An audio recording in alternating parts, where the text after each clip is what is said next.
In Essential Task 5.4, we are going to be talking about major theories of emotion. First talking about facial expressions, and then talking about 4 contrasting theories that explain the entirety of our emotional responses. I recommend a horizontal piece of paper for this concept map, and I will allow you now to pause the video before progressing into the concept map. First, we'll start all the way on the left with a single column under the heading Facial Expressions. The key to facial expressions, and much of the information regarding facial expressions in this course was discovered and studied by a gentleman by the name of Paul Ekman. We're going to give him a small letter C, but it's not inconceivable that with questions on facial expression, they reference Ekman. Nevertheless, I still think you could answer those questions quite well without knowing Ekman by name. Nevertheless, Ekman is a really well-known psychologist in the context of emotion, whether it's facial expressions, determining whether or not people are lying, determining cultural similarities with facial expressions. Ekman has studied facial expressions for a large portion of his career and has studied those facial expressions across different cultures. What he found is that regardless of your culture, there are 6 universal facial expressions. We're going to call them innate expressions. What that means is you're born with them. They're your pre-default factory settings. Regardless of where you're born, you will express these 6 universal emotions the same way. And what's fascinating is you will express these 6 facial expressions even if you're blind, meaning you've never seen surprise expressed visually by somebody else. You've never seen happy, anger, disgust, sad, or fear. But you yourself, when are happy, if you're blind, you will still express facial expressions that can be easily recognized as happy, anger, so on and so forth. So even if you've never seen these expressed in another person, if you yourself are experiencing any of these emotions, you would still express facial expressions that are easily recognized by anyone. And that's the key here. When somebody is expressing disgust, regardless of where they grew up, regardless of their cultural background, we all recognize disgust, and we can very easily see disgust when we look at another person. We found that these are identified by all cultures, meaning happy is visually expressed facially, regardless of cultural background. The only thing that differs culturally are what we call display rules, meaning when it is appropriate to express some of these facial expressions can differ culturally. And it can differ a lot even within a culture due to context. Like, for example, it would probably be unwise to express disgust facially towards your boss or supervisor. That facial expression is probably going to be perceived quite negatively by a superior. Other ones like surprise or happiness, anger, etc., all have varying display rules as to when it is culturally appropriate to express those facial expressions. Ekman found in his research, for example, this is amongst other research, but in his research, that Japanese participants hid some of the more negative facial expressions in the front of experimenters, while Americans were more willing to express facial expressions like disgust and anger. So although the 6 facial expressions identified above are culturally consistent, identified across the world, even if you're blind, there are display rules that differ whether or not it is acceptable to express those at given times. At the top here, I have to go backwards, but at the top here, there is a short YouTube video talking about facial expressions in the context of Ekman. You'll get to see Ekman himself. I would watch that. It's only a few minutes long. I'll include a link on Google Classroom.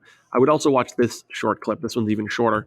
The facial feedback effect was the second box under this column. So to zoom back out, there were 2 boxes in the column for facial expressions. This is also accredited to Paul Ekman. As I alluded to at the beginning, Ekman really is the most world-renowned, most recognized psychologist in the context of facial expressions. But Ekman discovered what's called the facial feedback effect. What he found is that if you activate the facial muscles that correspond to given emotions, you can actually trigger the feelings associated with those emotions. So sometimes people might say, smile more. And they're not wrong. People that smile more are activating the facial muscles that would be consistent with the emotion of happiness, and that can actually trigger that happy emotion.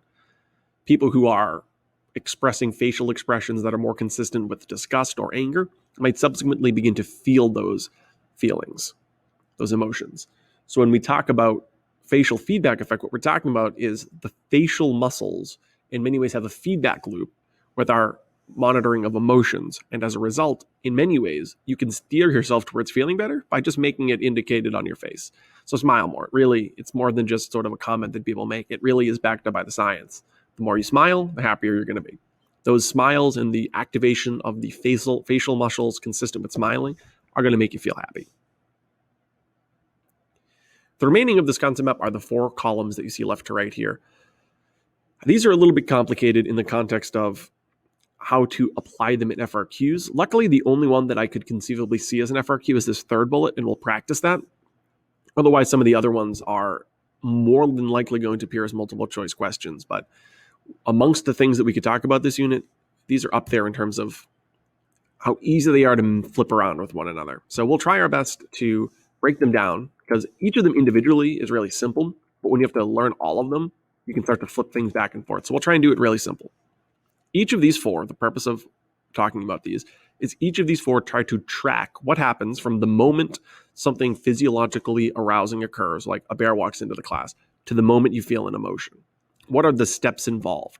Whether that's use of your brain interpreting what's happening, or whether it's cardiovascular changes, what happens? Well, the James Lange theory of emotion is the earliest of any of these. And it's the first one that we're going to talk about simply because it was the first that was proposed relative to the other 3. It's also the one that, from a modern context, holds the least amount of weight. This has been, I want to say discredited, but it's sort of been pushed to the side because the more modern approaches of emotion add elements that this early theory simply did not include. And you'll clearly see that when we progress. And this theory is really simple. It's kind of a 2-step process. According to the James Lange theory of emotion, something physiologically arousing occurs, like a bear walking into a class, and then you feel arousal. So the first thing that happens is you feel arousal. Arousal, again, is a term that we use for things like heart rate increase, breathing increase. It's a word that we essentially use for feeling amped up. So you feel that physiological arousal, then you immediately feel emotion. Slight little pause, not very long, split second, but then you feel emotion. So your heart goes, and then you feel emotion. So that fear that you would associate with the bear walking into the class follows your heart racing. There's a little bit of a pause. That differs a little bit from the Cannon-Bard theory of emotion, and each of these theories are some of the more early theories of emotion. Each of these have, as years progress, evolved into the more sophisticated final 2 that we're going to talk about. So again, this is a very simple theory of emotion, and it adds a subtle difference here. And the difference is kind of an important difference in the field of neuroscience, meaning the field of understanding how your brain works and how neurons work to facilitate our behaviors. But we'll talk about what it is, and then I'll compare these side by side a little bit. The Cannon-Bard theory of emotion argues that something arousing occurs, like a bear walks into the class. And then in the circumstances of this theory, the heart increase, that physiological activity and arousal, corresponds simultaneously to the emotion, meaning that fear that we associate with a bear walking into the class happens at the exact same time that our body begins to experience arousal. There is no pause, which differs here. That's essentially what the difference is. And it's a subtle difference, but it's a significant difference. And I'll try and give some of the insights into why. But essentially, the early debate in emotion was, do we feel our heart rate and then experience fear? Or do we feel everything simultaneously? And that little bit of a pause brought off a ton of debate, because it's really a fascinating question. Is the heart rate increase that we experience when we see a bear something that then triggers our body to experience fear? Or do we have this built-in mechanism where a bear walks into the class and these things happen simultaneously? As you'll see as we progress, this debate will evolve, adding another element that we've yet to talk about called cognitive labeling or cognitive appraisal as a mnemonic here, because these are the 2 that can, from the early perspective, be confused with one another, because they're both sort of the basic theories of emotion that as time has progressed, we've moved away from. When I look at the letter B in Bard, I think of the word both. I know they only share one letter, but they're both 4 letters long and start with the letter B. So when I look at this, it's canon both theory of emotion. And the reason I use the word both is both the heart rate increase and the expression of fear happen at the same time. They both happen together. And that essentially differentiates these 2. The third theory of emotion is called the Schachter-Singer 2-factor theory of emotion. And if I were to rank each of these 4 in terms of importance, this would be number 1. This is the one that has appeared as an FRQ bullet and appears pretty frequently in the multiple choice section of the AP exam. The names of the actual psychologists, Stanley Schachter and Jerome Singer, in and of themselves are not key. However, their last names are key because this concept, as I alluded to a moment ago, appears on the AP exam quite frequently. So I'll give them the green key psychologist solely for that. It's not out of the realm of possibility that they refer to this as the two-factor theory of emotion. I'd prefer they don't. I like when they attach the names because that's how I reference this concept. But the Schachter-Singer two-factor theory of emotion could be presented to you on the AP exam without their last names. Just be wary of that. As you might notice from the 4 steps involved here, this is way more involved than some of those early theories of emotion from a moment ago. So we'll take a look at these 4 steps and then talk about why this is different. According to the Schachter-Singer two-factor theory of emotion, there needs to be an emotional, arousing situation. Bear walks into the class. Step 1. Then you experience physiological arousal, which again is a term that we use for feeling amped up. So our heart rate goes up, our breathing rate goes up, we start to sweat. Then, for a brief period of time, I'm not talking about sitting here thinking about this for 3 minutes, right? A bear just walked into the class. We don't have that much time. For a split moment or two, you exhibit what's called cognitive appraisal or cognitive labeling. They're synonyms of one another, which is to stop for a moment and think about why your heart is racing. And it doesn't take very long to do that because, of course, you're going to consider my heart is racing right now because there is a bear in the classroom. And once you've determined the reason behind why your heart is racing, then the corresponding emotion is going to appear. So, for example, bear walks into the class, step 1. Heart rate goes up, step 2. Why is my heart racing? Well, my heart is racing because a bear walked into the class, and I think bears are threatening. Step 3. What is my body now going to do now that I've determined through my appraisal and evaluation that bears are threatening? I'm going to experience fear. So what is being argued here is that before you actually experience the fear, you need to at least for a split second stop and think about why your heart's racing, why you're sweating, why your heart's palpitating, before you actually experience that fear. It differs because it adds a really pivotal step here of what's called cognitive appraisal from the James Lange theory. There is no brain here. There's no stopping and thinking in this first theory. There's no cognition. There's none of that. I came up with a little bit of a mnemonic here, right? So you take the double S in Schachter-Singer. This isn't written out on the box, so you'd have to write this in. But you stop, letter S. You sweat. Bear walks into the class. You stop. You start sweating. You study. Why is it that I'm sweating? Another S. Stop, sweat, study. Then you get scared, right? For the emotion. I usually use fear because that's one of Ekman's 6 universal facial expressions, but scared can also work. So you stop, you sweat, you study. Why am I sweating? I'm sweating because a bear walked into the class. Now I feel scared. So you take those S's and you create this 4-word phrase for the Schachter-Singer two-factor theory of emotion. This theory is a pretty fascinating one because there's a whole concept known as mislabeling the arousal down here, which applies Schachter-Singer into a real-life phenomenon. So this is the box that's right below that before we progress to the box at the top right corner. So if Schachter-Singer is correct, if this phenomenon is correct, there is a unique phenomenon to their theory that the College Board loves to ask about in multiple choice questions. So much so that if you see a theory of emotion multiple choice question and you just don't remember these, you have no idea, you're like, oh, each of these have like 4 steps and I keep confusing them. What happens first? Guess Schachter-Singer.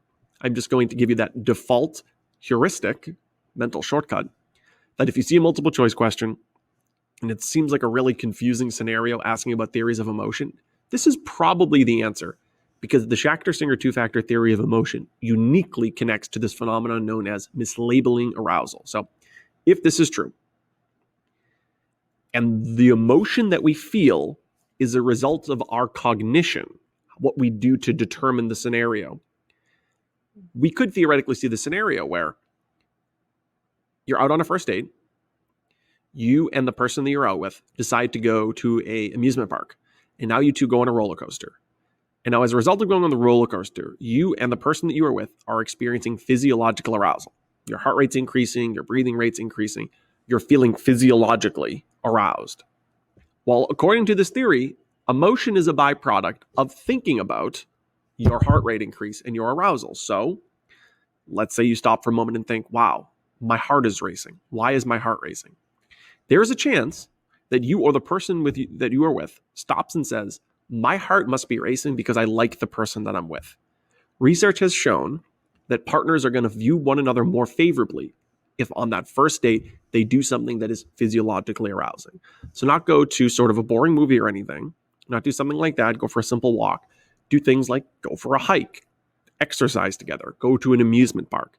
because what we could conceivably see is an individual evaluates the fact that they're amped up, they're aroused, their heart is racing, and mislabel the ultimate source, saying that potentially, again, because this is all cognition, wow, my heart must be racing because I like the person that I'm with, as opposed to acknowledging the reality, which is that your heart's racing because you just got off a roller coaster. The final theory of emotion is called the cognitive appraisal theory of emotion, and it basically flips stages 2 and 3 relative to the Schachter-Singer. So it's actually very similar.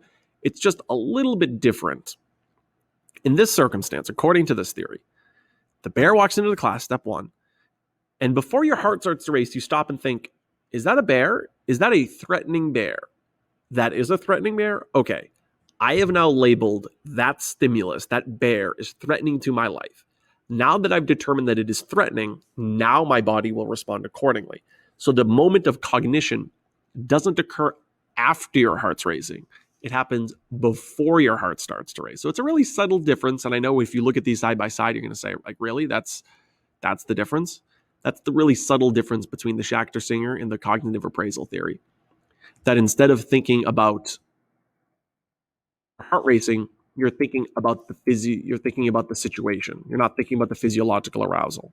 So bear walks into the class, you label that the bear is threatening, then your heart starts to race, then you experience emotion. So it's a little bit of a subtle difference. But again, as I alluded to, the one that is more than likely going to appear on the AP exam is the one that we talked about prior, simply due to the fact that it has that mislabeling component.